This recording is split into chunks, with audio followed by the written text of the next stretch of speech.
Hi, I'm at a school today and I'm next to the bathroom, so you might hear a lot of toilet flushing and air blow dryers for the hands.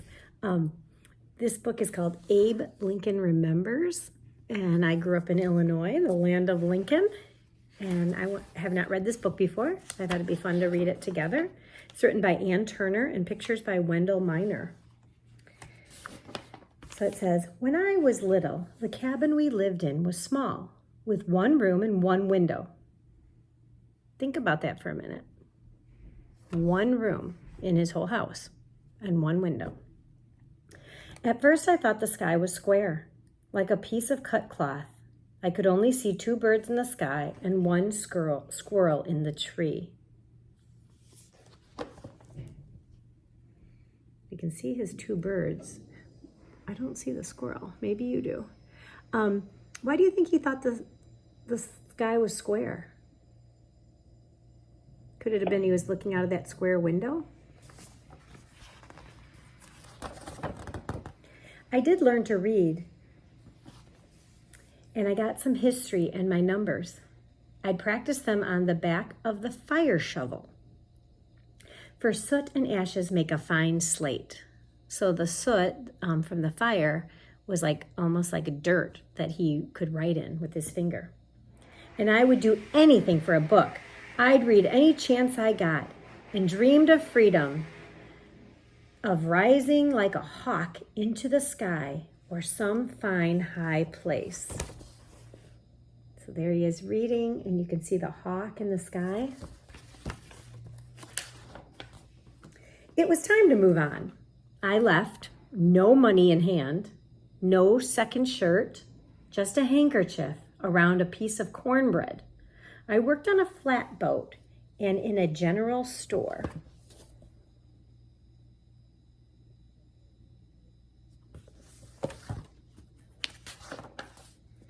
When the storekeeper saw how I towered over the others, do you know he was, I think, 6'4" tall?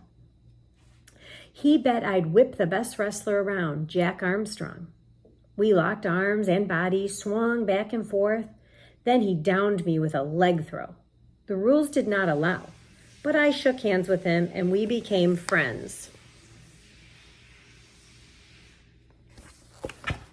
I didn't know he was a wrestler. I knew that being tall is not enough to make your way in this world. I needed words for that. When I studied to become a lawyer, I practiced my cases out loud as I walked, learning how to use words like leading rein on a colt, to take people where I wanted. But when I ran for the legislature, I saw it would take a deal of tugging to persuade people that slavery was wrong.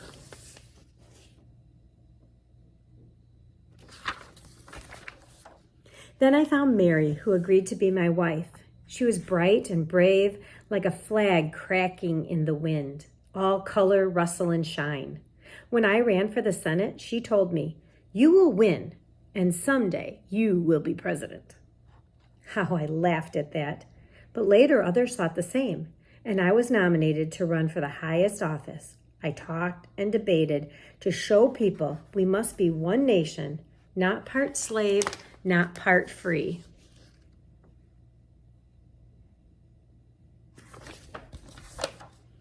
When I won the presidency, we took our three sons, Tad, Willie, and Robert, to the White House. They were like balls bounding down a road, and people said they had no manners or discipline. I thought happiness was more important than manners, though. I didn't take it. I didn't like it when Tad drove his cart and goats down the White House hall.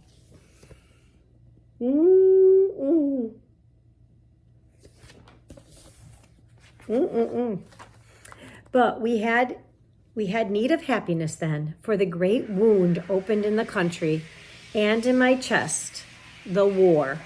I tried to keep North and South together until it was clear that talk could not mend this great division. The dying grieved me so that I had a joke book in my desk to keep me from weeping.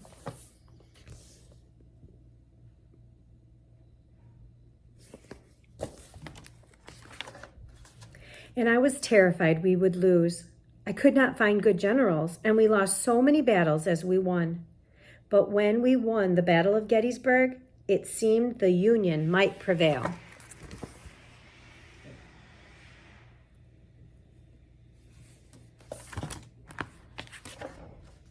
When I went and I saw all those graves lined up like the rails I used to split, I could hardly speak.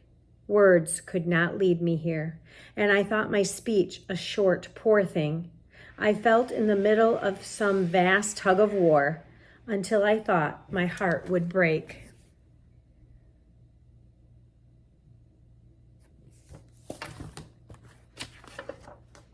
Finally, our side won. The country is not divided, and the slaves are free. I can be glad of that, though when I look in the mirror, I see how sorrow has dug lines in my cheeks.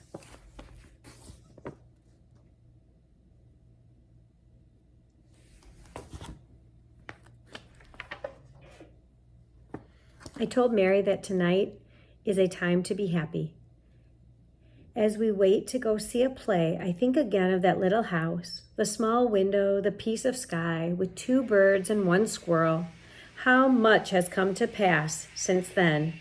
How much there is still to do.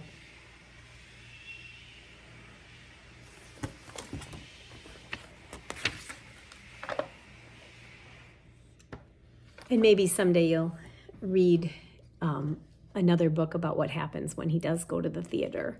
But he's right, there is still so much to do, but we've come a long way and we have a great country. I'm very happy to be an American. And there's a little historical note here. One thing I do, the book was called Abe Lincoln Remembers. I wish he would have talked about, he said he became president, but he failed so many times. If you look, he failed to get in the Senate. He failed for this. He failed for this. He failed for this. He failed for presidency. And he persevered. He kept going until he got what he felt was the direction he was supposed to be going. And perseverance is something we all need, sometimes more than others. And he had it for sure. And this is a note. Shy, a dreamer, strong, ambitious, so tall he towered over everyone else. One of our greatest presidents. All these descriptions applied to Abraham Lincoln. I think he might have been the first Republican president, but I'm not sure on that. His early years are familiar to us, born in poverty in Kentucky to a stern father and a gentle mother who died when he was still young. Some of the people who knew him described him as lazy, as he preferred a book to working in a field. Leaving home at the age of 22, Lincoln did many things before he settled on becoming a lawyer and going into politics. He worked in a store and as a postmaster, helped a surveyor, and ran for the state legislature in Illinois. There he announced his opposition to slavery. Lincoln served in the United States Congress, again opposing the spread of slavery to new states. In 1860, he was chosen to be the Republican candidate and was elected president. Soon after, 7 southern states declared they had left the Union. War began, and during the early years of the Civil War, things went badly for the North. Because there were more military academics in the South, the Southern forces had finer generals and more professional soldiers. Lincoln complained of his General McClellan that he's got the slows, for he would not pursue Southern troops. Lincoln signed the Emancipation Proclamation in 1863, officially freeing all slaves. Now those freed black men could join the Northern forces, which they did, helping the war efforts. Finally, when General Williams Tecumseh Sherman and Ulysses S. Grant commanded the Northern forces, the war was in favor of the North. And I have to stop because it's time for me to have my break is over and it's time for me to get back to work. But I hope you enjoyed this. I hope you learned something about Abraham Lincoln like I did. I especially loved how his boys were having a lot of fun in the White House, and pretty interesting, I thought. So, and remember to persevere. If things are tough and hard for you to do, keep doing it. It's going to become easier.